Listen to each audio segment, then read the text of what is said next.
जय हिंद दोस्तों। आप सभी का एफडी क्लासेस में स्वागत है। आज हम 3 जून को जितने भी इम्पोर्टेंट क्वेश्चन बनेंगे उन सभी क्वेश्चन को देखेंगे। यदि आपको किसी भी क्वेश्चन में किसी भी प्रकार का डाउट हो तो कमेंट ज़रूर कर देना है। यदि आप हमारे वीडियो में पहली बार है तो चैनल को सब्सक्राइब, लाइक और शेयर ज़रूर करें, साथ ही बेल आइकन को प्रेस करें। चलिए, आज का पहला प्रश्न है, छत्तीसगढ़ में पहली बार राष्ट्रीय रामायण महोत्सव का भव्य आयोजन किया जा रहा है। यह किस थीम पर आधारित है? तो इनका सही आंसर होगा अरण्यकांड पर आधारित है। बहुत ही इंपॉर्टेंट क्वेश्चन है दोस्तों, याद रखेंगे। छत्तीसगढ़ में पहली बार राष्ट्रीय रामायण महोत्सव का आयोजन किया जा रहा है। चलिए ध्यान देंगे, छत्तीसगढ़ में पहली बार राष्ट्रीय रामायण महोत्सव का भव्य आयोजन किया जा रहा है, जिसके शुभारंभकर्ता मुख्यमंत्री श्री भूपेश बघेल जी हैं। रायगढ़ के ऐतिहासिक रामलीला मैदान में ओंगना की पहाड़ी में किया जा रहा है। इसमें आपको रायगढ़ से भी पूछ सकते हैं, रामलीला मैदान से भी पूछ सकते हैं और ओंगना की पहाड़ी से, इसलिए तीनों को याद रखेंगे। इसका आयोजन 1 जून से 3 जून तक किया जाएगा। प्रतिभागी इसमें भारत के 12 राज्य और 2 देश जिसमें कंबोडिया और इंडोनेशिया शामिल हैं। यह अरण्यकांड पर आधारित हैं। चलिए नेक्स्ट क्वेश्चन देखिए, दुनिया की सबसे ऊंची चोटी माउंट एवरेस्ट की कैंप बेस तक की सफलतापूर्वक ट्रैकिंग कर किस जिले के 3 शिक्षक लौट आए हैं? तो इनका सही आंसर होगा दंतेवाड़ा जिले के 3 शिक्षक ने माउंट एवरेस्ट के कैंप बेस तक की सफलतापूर्वक चढ़ाई की है। याद रखेंगे, दुनिया की सबसे ऊंची चोटी माउंट एवरेस्ट के बेस कैंप तक की सफलतापूर्वक ट्रैकिंग कर दंतेवाड़ा जिले के 3 उत्साही शिक्षक कमल किशोर रावत और देवेंद्र सोनी और सुरजीत सिंह चौहान लौट आए हैं। जिले से यह कठिन और साहसिक उपलब्धि हासिल करने वाली यह पहली टीम है। याद रखेंगे, माउंट एवरेस्ट की ऊंचाई 8,848 मीटर है।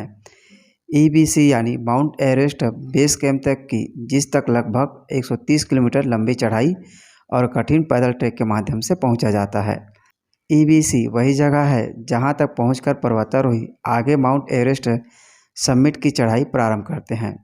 आपको बता दें कि 1 जून 2021 को छत्तीसगढ़ की पहली महिला पर्वतारोही के रूप में बस्तर की युवा नैना सिंह धाकड़ माउंट एवरेस्ट समिट शिखर पर फतह हासिल कर चुकी हैं। चलिए नेक्स्ट क्वेश्चन देखिए, आईआईटी भिलाई का लोकार्पण प्रधानमंत्री नरेंद्र मोदी द्वारा कब किया जाएगा? तो इनका सही आंसर होगा आईआईटी भिलाई का लोकार्पण प्रधानमंत्री नरेंद्र मोदी द्वारा 7 अगस्त 2023 को किया जाएगा। याद रखेंगे, इंपॉर्टेंट क्वेश्चन है।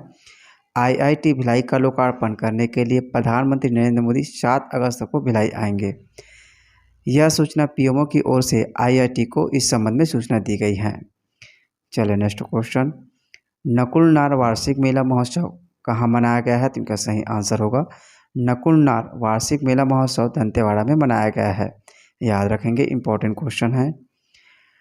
7 साल बाद नकुल नार में वार्षिक मेले का आयोजन भव्य तरीके से किया जा रहा है। इससे पूर्व किन्हीं कारणों से 7 सालों तक मेला नहीं लग सका था। 3 जून को इस मेले का आयोजन होगा और 4 जून को देवी देवताओं की विदाई होगी। विदाई के वक्त आमंत्रित देवी देवताओं को उपहार प्रदान किया जाएगा। नकुल नार के वार्षिक मेले में कुआंकोंडा परगना के 84 गांव के देव विग्रह भी शामिल होंगे। जिले में पोर्ट पलमड़ी से मेलों का दौर शुरू हो जाता है। सबसे बड़ा फागुन मेला दंतेवाड़ा में मनाया जाता है। याद रखेंगे, सबसे बड़ा फागुन मेला महोत्सव दंतेवाड़ा में मनाया जाता है।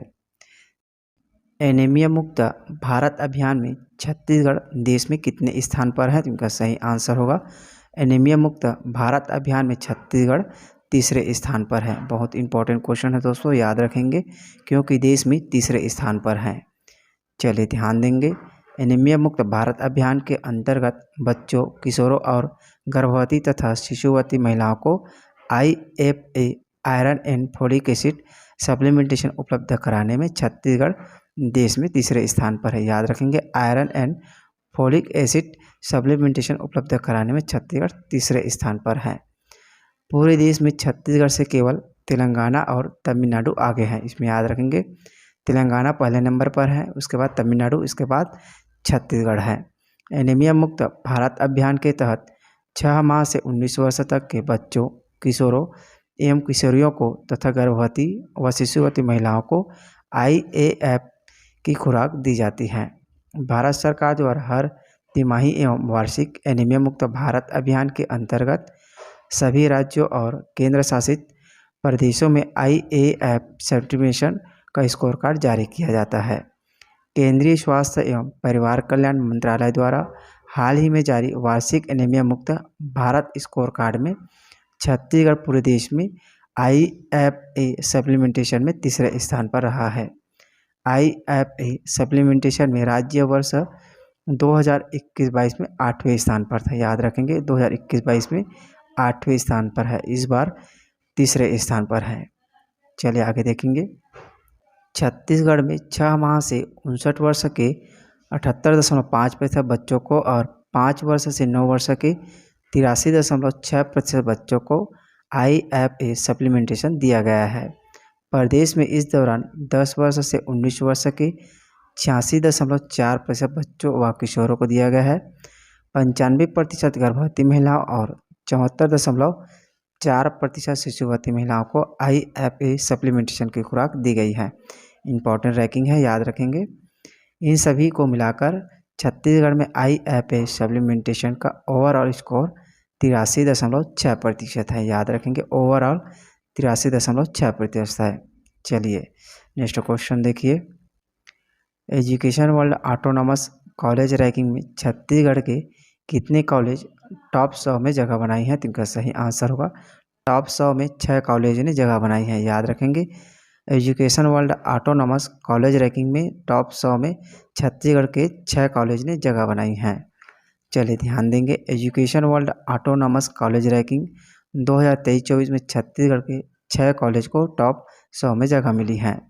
इस रैंकिंग में शासकीय VYT महाविद्यालय दुर्ग टॉप 10 में जगह बनाई है, जिसमें कॉलेज को 9वें स्थान मिली है। याद रखेंगे VYT महाविद्यालय दुर्ग को 9वें स्थान मिली है। Education world autonomous college ranking में छत्तीसगढ़ के जिन कॉलेजों को पहले 100 रैंक में स्थान मिले हैं उनमें शासकीय अभिलाषा कन्या महाविद्यालय को 14वें स्थान मिली है। ई राघवेंद्र राव विज्ञान महाविद्यालय को 19वें स्थान मिली है। शासकीय दिग्विजय महाविद्यालय राजनांदगांव को 34वें स्थान मिली है। राजीव गांधी शासकीय स्नातकोत्तर महाविद्यालय अंबिकापुर को 42वें स्थान मिली है। शासकीय नागा अर्जुन विज्ञान महाविद्यालय रायपुर को 54वें स्थान पर रैंकिंग प्राप्त हुई है। एजुकेशन वर्ल्ड द्वारा 12वीं कक्षा के बाद छात्रों को कॉलेज के चयन करने में सुविधा के लिए रैंकिंग जारी किया जाता है। चलिए नेक्स्ट क्वेश्चन देखिए। ऑस्कर नामित डॉक्यूमेंट्री श्रेणी में प्रतिष्ठित पीबॉडी अवार्ड से किसे सम्मानित किया गया है? तो इनका सही आंसर होगा पीबॉडी अवार्ड से राइडिंग विथ फायर को सम्मानित किया गया है। याद रखेंगे आगे ऑस्कर नामांकित डॉक्यूमेंट्री श्रेणी में प्रतिष्ठित पीबॉडी अवार्ड से राइडिंग विथ फायर को सम्मानित किया गया है। चलिए ध्यान देंगे। ऑस्कर नामांकित डॉक्यूमेंट्री राइडिंग विथ फायर को डॉक्यूमेंट्री श्रेणी में प्रतिष्ठित पीबॉडी अवार्ड से सम्मानित किया गया है। इसका निर्देशन रिंटू थॉमस और सुमित घोष ने किया है।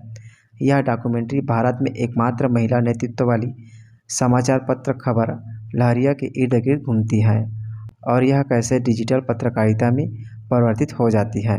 पीबॉडी ने वर्ष 2022 के लिए 35 चयनित विजेताओं की घोषणा की है।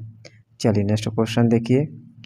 भारत 60% वैश्विक मातृ मृत्यु वाले 10 देशों की सूची में कितने स्थान पर है? तो इनका सही आंसर होगा भारत इसमें शीर्ष स्थान पर है। याद रखेंगे भारत 60% वैश्विक मातृ मृत्यु वाले 10 देशों की सूची में पहले स्थान पर है। इंपॉर्टेंट क्वेश्चन है, चलिए ध्यान देंगे। भारत उन 10 देशों की सूची में सबसे आगे हैं जो वैश्विक मातृ मृत्यु, मृत जन्म और नवजात मृत्यु के 60% और विश्व स्तर पर 51% जीवित जन्मों के लिए जिम्मेदार हैं। संयुक्त राष्ट्र के अध्ययन के अनुसार WHO, यूनिसेफ और UNFPA द्वारा प्रगति ट्रैकिंग रिपोर्ट में नवीनतम प्रकाशित अनुमान को चल रहे अंतर्राष्ट्रीय मातृ नवजात स्वास्थ्य सम्मेलन में लॉन्च किया गया है। चलिए नेक्स्ट क्वेश्चन देखिए। हाल ही में किस मंत्रालय ने कसम लर्निंग मैनेजमेंट इंफॉर्मेशन सिस्टम शुरू किया है? तो इनका सही आंसर होगा हाल ही में केंद्रीय स्वास्थ्य मंत्रालय ने कसम लर्निंग मैनेजमेंट इंफॉर्मेशन सिस्टम शुरू की गई है। याद रखेंगे केंद्रीय स्वास्थ्य मंत्रालय ने कसम लर्निंग मैनेजमेंट इंफॉर्मेशन सिस्टम शुरू की गई है। राजेश मूणत केंद्रीय स्वास्थ्य मंत्री ने HFWK एक लर्निंग मैनेजमेंट इंफॉर्मेशन सिस्टम का सम का फुल फॉर्म याद रखेंगे। Systematic advance knowledge for sustainable health management है जिसका लॉन्च किया गया है। यह डिजिटल लर्निंग प्लेटफॉर्म राष्ट्रीय स्वास्थ्य और परिवार कल्याण संस्थान नई दिल्ली द्वारा विकसित गया है। चलिए नेक्स्ट क्वेश्चन देखिए। पिछले वीडियो में हमने आपसे प्रश्न पूछा था कि प्रदेश में अन्न जीवन कुड़ुख मेला कहाँ मनाया गया है, तो इनका सही आंसर होगा प्रदेश में अन्न जीवन कुड़ुख मेला सरगुजा जिला में मनाया गया है। चलिए अब आपके लिए आज का क्वेश्चन है, छत्तीसगढ़ में वर्ष 2022-23 में मोतियाबिंद के ऑपरेशन में कौन सा जिला पहला नंबर पर है, तो इसका सही आंसर आप कमेंट बॉक्स में जरूर दीजिए। चलिए मिलते हैं अगले वीडियो में। जय हिंद, जय छत्तीसगढ़।